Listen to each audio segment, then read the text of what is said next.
Hello everyone, in this third part of Noah's Guide video I will explain how to play Morpheus effectively. As I mentioned before, in the first and the second part of videos, each player has their own gameplay, so I will only cover aspects that I believe Morpheus players should be aware of. Don't forget to hit that like and subscribe button, turn on notification to help me grow this YouTube channel. Without further ado, let's get started. Morpheus is primarily a DPS class, so there are several things to keep up in mind when you want to play Morpheus. First, moon management. Morpheus shares the same moon system as Nyxpieta, but the difference is Nyxpieta has full moon while Morpheus changed full moon to blood moon. Although you could use the half moon awaken system for Morpheus, I personally prefer staying in blood moon since the damage dealt in blood moon is significantly higher, except in dire situations such as when your skill in a long duration cooldowns, necessitating the use of half moon awaken. Here is how to use the half moon system on Morpheus. When Liberator uses the half moon system where dark blue is on the left side and the white moon is on the right side, Nyxpieta has the white moon on the left side and dark blue on the right side, while Morpheus uses the half moon awaken when the moon shows the blood moon on the left side and dark red on the right side. The usage of Morpheus half moon will be like this.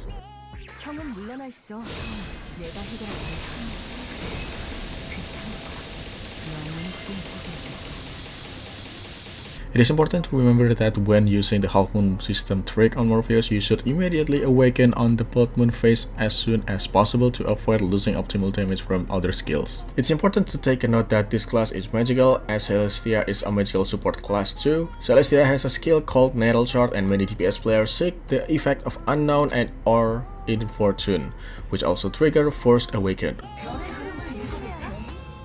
Without realizing it, when Celestia and your party uses Natal Chart, it alters Morpheus' moon phase. Therefore, it's crucial for Morpheus users to communicate with Celestia players advising them not to spam Natal Chart, as it may unintentionally change your moon phase, especially when Celestia casts Natal Chart and receives an unknown effect, or when Celestia in his Luminary mode, where the Natal Chart buffs will always receive unknown. That's why it will be a good idea to remind the Celestia users to not spam Natal Chart unless its duration is about to end. This is because party members will also trigger their awakening, which can disrupt the moon rotation for Morpheus users.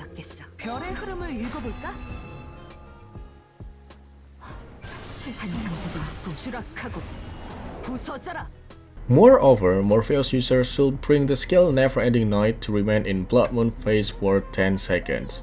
You can also adjust the traits of these skills to Killing Blow to extend the skill's buff duration. Whenever there is a Celestia in the party, make sure to use this skill every 10 seconds or after Celestia uses Natal Chart. Second, positioning. Morpheus skill stack is Lullaby of Cloudy Night, which manifests as 3 Morpheus music boxes. When casting this skill, position the box in the middle of 2 music boxes. The difference between hiding only one box and both is as follows.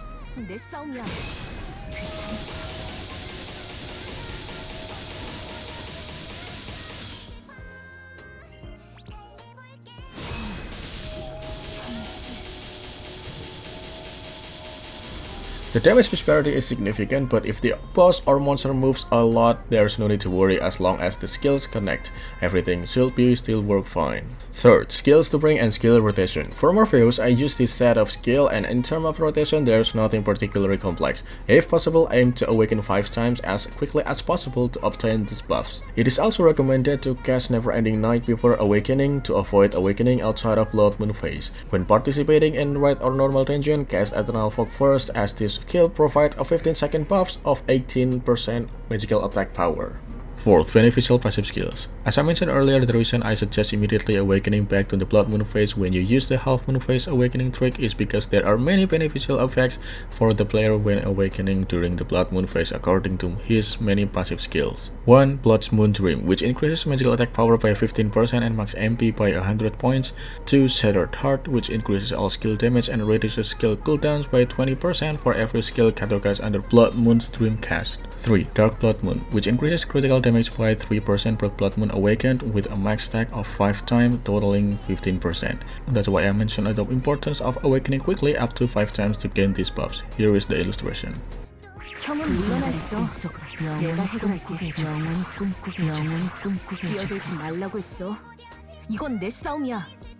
Four.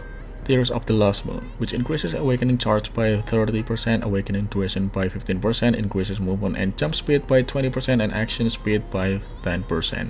5. Awakened Will Hazy Delusion, which can remove one self debuff for tenacity skill casted, decrease special active skill MP cost by 20% for 20 seconds when casting strength skills, and special active cooldown acceleration by 1.3 times for 5 seconds when casting bravery skills. 6. Polar Knight, which increases all skill damage by 3% per skill cast categorized under Blood Moon Dream, totaling 15% for 20 seconds. This buff will last 20 seconds every time you cast a skill under Blood Moon's Dreams like this.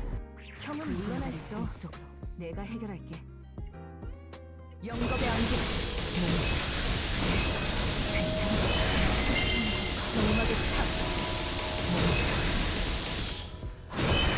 7. Dreams Walker's Record, which increases HP, MP, command and active skill damage by 5% per stack with a max of 10 stacks. If possible, aside from awakening 5 times, we can also take the benefits from this effect when awakening up to 10 times. This is very useful when our potion is still on cooldown and we need MP points. Here is the illustration.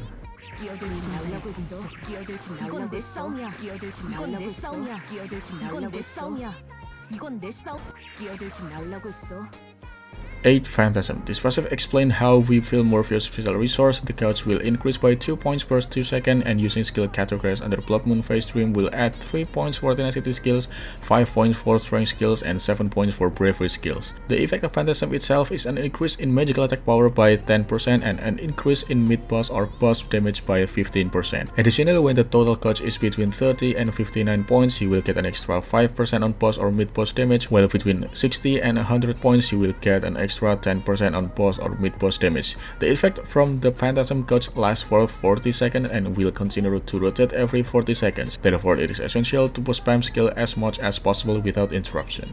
Now here is the sequence of rotation and positioning when implemented into a dungeon.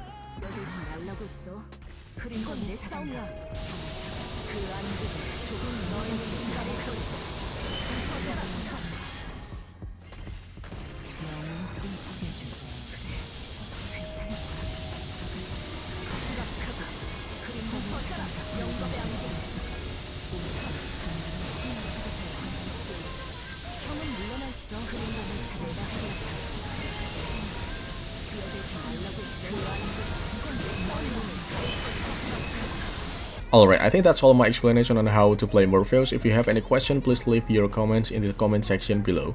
Don't forget to hit that like and subscribe button, turn on notifications so you won't miss any Elsword content, and also help me grow this YouTube channel. I am Askavia signing off. Goodbye.